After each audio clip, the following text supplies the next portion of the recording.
नमस्कार RJD rutting channel को आपको स्वागत। बिनापल्ली सभारे सर्भे करुछंती आदित्य अलुमिना नदी को चेक डैम व पाइपलाइन पाई सर्भे अभियोग दुई पंचायतर ग्रामवासी विरोध जिलापाल को देले दाबीपत्र। रायगड़ा जिला कंसारीगुड़ा स्थित आदित्य अलुमिना कंपानी पल्ली सभा नकरी कुटिंगुड़ा ग्राम निकटस्थ नदी चेक डैम निर्माण सहित कंपानी को पाइपलाइन बिछाइबा पाई सर्भे करुवा अभियोग करछंती कोरापुट जिला पिपलपदर पंचायत और रायगड़ा जिला शंकरडा पंचायतवासी अभियोग करछंती।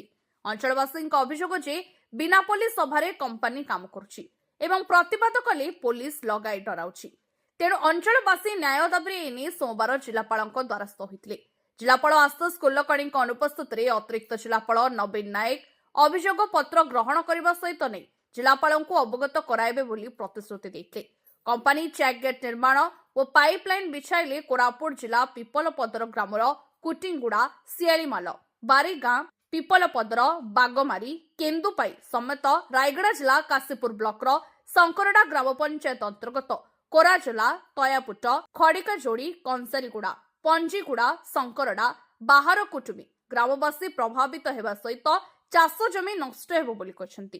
कंपानी बिना पल्ली सभारे सर्भे काम चलाइछंती एवं पुलिस कंपानी कर्तृपक्षको सुरक्षा जोगाइबा सहित अंचलवासी प्रश्न करी धमकाउछंती बोली अभियोग करछंती।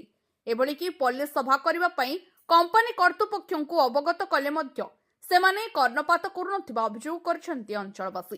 तेणु जिला प्रशासन एथिरे हस्तक्षेप करी समस्यार समाधान करने सहित अंचलवासी को न्याय प्रदान करने अनुरोध करछंती दुई पंचायत बासिंदा।